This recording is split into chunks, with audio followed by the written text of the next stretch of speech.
Hi again. I want to talk a little bit about my overall reflection, how the new curriculum and like learning by design, multiliteracies, multimodality, um, all of those things that I think are wonderful, and how my school visits are informing those things. So I am not seeing a whole lot of it in the school system as far as, you know, overall kind of the diversity of learning methods away from the didactic teaching and kind of all of the things that we're learning about that we're trying to get towards in education. I feel like the teachers are not supported, and so they're a little bit disillusioned. Um, I also don't think that they're being informed as to how big of a deal it is and the implications and what the new curriculum actually means for pedagogy. Um, I think that it's just kind of thrown at them. They probably haven't even had time to really look through it or understand what it means. And I think that there has not been enough support for teachers to actually make it happen. And I really don't see education taking any big jumps towards a more positive way of learning without supporting the teachers. And I'm pretty annoyed by this because when I started the program, I was like over the moon, and I was just like, finally, something is going to happen as far as education goes to make it more useful. Um, I really feel strongly about this. And I mean, for me, it's the way that the education system has traditionally been is probably the main reason why I took a decade to go back to school.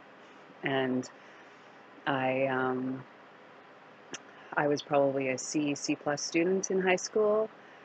I had really no confidence that I was smart or that I could do a good job, and I just was so bored. Like the content, um, the memorization, the just really traditional style of teaching. There was never this, you know, learning by design method, and like very little multimodality. The multimodality that I can remember is taking art class. Like, other than that, it was pretty lecture based. Whatever the subject, it's like one mode. That's exaggerating, but you get my drift. Um, I really think that it's improved since I went to school like 20 plus years ago. Um, but I don't think that secondary school also gave me any sort of inspiration for what I wanted to do. I always loved wildlife and biology, but that was not fostered in school at all. I didn't take biology because it was like dissecting things and learning terminology. Um, so, where was I going with that? Oh, yes. So, like, 10 years later, I was really inspired by this, you know, fellow, anyways, I don't need to go into that, but I had my inspiration over 10 years after I graduated high school, and that's what drove me to go back. And once I was back, I learned that I do love to learn. And I think even in, first and second years of college, it's much more interesting, and like it is much more multimodal. That and even multiliteracies plays into the first and second years too, especially the third and fourth year. It's just the learning is, even though there is still a lot of memorization, it is much more engaging. I don't know, like I don't know how students can get inspired in secondary school with the traditional teaching methods. Um, so I go back 10 years later, and what was me as a C plus student, I was on the dean's list. I was in the top 10% of my graduating class because it was so engaging. The universities still have a lot that they can work on. My biggest issue is examination and memorization. That's my biggest issue with university.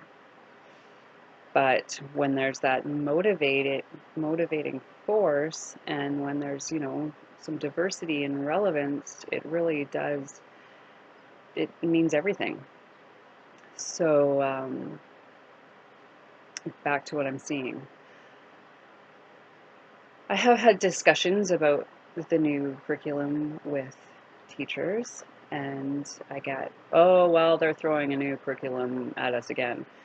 And I don't have time to diversify my teaching. And even though, like, I see it as the new curriculum freeing up time and giving teachers time. But again, it's not the fault of the teachers. It is because nobody's telling them what the new curriculum is. All they have to go on is the website that lays it out, and it doesn't really give any guidance whatsoever. And it kind of goes back to the, well, which is also part of the new curriculum, is the incorporating First Peoples ways of knowing and learning. And the same thing. Teachers are told to do it, and they're not told how to do it. They're not given any resources. They're not given any sort of direction, and they're just lost. And I think it wouldn't be all that hard. Like I said in my other entry about the eco-literacy and First Peoples knowledge, I don't feel like it would be so hard to just even make a slideshow, or, make something that they can look at and just kind of guide them. Like, I feel like it wouldn't be that hard.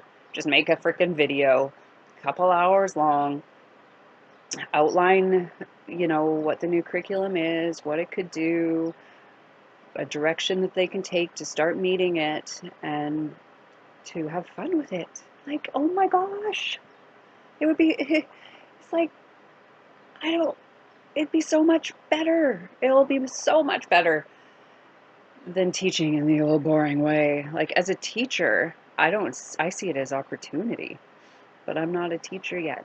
I don't have those experiences. I don't have, like 5 courses, the whole year laid out day by day, lesson by lesson, in this structured manner that cannot waver. So I can't really talk, I guess.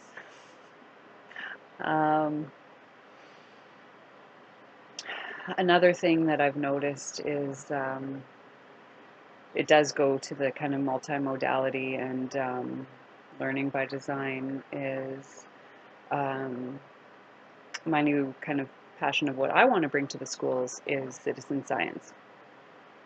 So citizen science is basically how it sounds. It is projects that allow for any citizen, any interested individual with whatever education, no education, whatever background, they can be involved in research and collecting data. So the most common one would be bioblitzes. So if one day scientists and community members go out, and it's kind of a guided practice of these people to collect biodiversity data. So they run out, they count as many species as possible with the help of scientists to tell them how to do it and make sure they're identifying correctly and everything. And so that's just one example. Now there's apps for collecting data for light pollution, noise pollution, water quality measurements, mapping. There's a ton of them now. And so with everybody, almost everybody having one of these at the tip of their palm, it is, for science, it is unbelievable the amount of data that can be collected. And that is the most expensive thing with research, is the manpower collecting data. And for individuals in the community, it's a wonderful way to get them informed about scientific inquiry, get them contributing. And for students, I can go on and on about how I think it will be valuable to students. Connecting them to the material that they're learning is one obvious thing, but it's the benefits that they get from it is just amazing. And we have seen that Reynolds, one amazing thing that I've been able to be informed about of my school visits is they are actually doing citizen science at Reynolds, partnered with Swan Lake and partnered with Pollinator Canada. So, but this is only because of the Flex program. Not all schools have such an amazing thing as the Flex program. So they're able to be more involved in projects like that. And so the teacher that's involved in that has told me that she just sees how much more engaged students are in learning science. And study design, for example, like they would go out and do a pollinator count, they would measure out the quadrats and count all the pollinators, and she said it was extremely boring because there was no pollinators, and just, you know, the ins and outs of like just the design layout, scientific design layout. It's not an engaging thing when there's no context. And like she says, the students, if it wasn't for that fact that they're actually contributing to something bigger, they would be like, what the heck are we doing this for? This is stupid. So instead of having, you know, all of this data that they're doing from their, you know, fake experiments or maybe real experiments, but the data is not going anywhere except for the recycling bin at the end of the year, this is actually a contribution by the students to the greater good. And service learning has been shown, like service learning being when they're out in the community being involved and helping out, has been shown to have amazing benefits to students. Confidence, their motivation, their self-efficacy, their self-esteem. And all of these things are not being utilized, except for these, you know, kind of almost rare programs like Flex. Like, and one thing that really infuriated me, I try not to be biased about sports, but it was mentioned, well, how do you get them out of class if it has to be a field trip, which you can do tons of citizen science without being a field trip, but that the biggest kind of example would be having them go out and collect and, you know, being more intensive. And so the question is, well, how do you get them out of class? And think of it at first, I'm just like, well, you know, arrangements will have to be made, something will have to be done, and maybe it can be outside of class time, blah, blah, blah. And then I think about it and I'm like, these sports teams, like, nobody bats an eye when they're pulled out of class very frequently. And also, like, well, how do you pay for these field trips? These sports teams, the funding that goes into them, like, oh my gosh, that is like for Oak Bay hikes up, there's more money flooding into sports than anything else by far. And sports has a place in education. I find that in my, again, biased point of view, I think sports has a limited place in education, and it is given way too much emphasis in secondary schools and universities for that matter. But it just got me that it's such a problem, and, you know, there's no resources. And one teacher, her field trips, she's known for her field trips, and this is biology I'm talking, and they're wonderful. I feel like they could be a little more, well, I'm not going to say, like, she does make them very relevant. I think that that they could be a little bit more sciencey as far as collecting data, but they are really, really great field trips, and they are totally relevant in what she's teaching. So I'm definitely not saying anything bad about her field trips. I'm super impressed by them. I feel like there could be more field trips that are actually conducting research. And then another teacher I talked to, it's just field trips are too hard. And well, not just another, I hear that over and over and over again. It's just too hard, too much planning, too much cost, too much, and that is not the fault of the teacher whatsoever. I feel that the problem lies with the fact that those teachers are not given any resources and help. There should be like a field trip committee in every school that's helping organize, helping get that funding. I think I've gone on a long time, and I could carry on, but I just wanted to reflect on what I'm seeing and not seeing as far as multiliteracies and diversity in pedagogy. And yes, it's been a very informative course, and I have enjoyed myself. Got lots of fun tools and activities to use. And yeah, I always curse reflection a lot. I'm so sick of reflecting, but I find I'm getting better at it, maybe.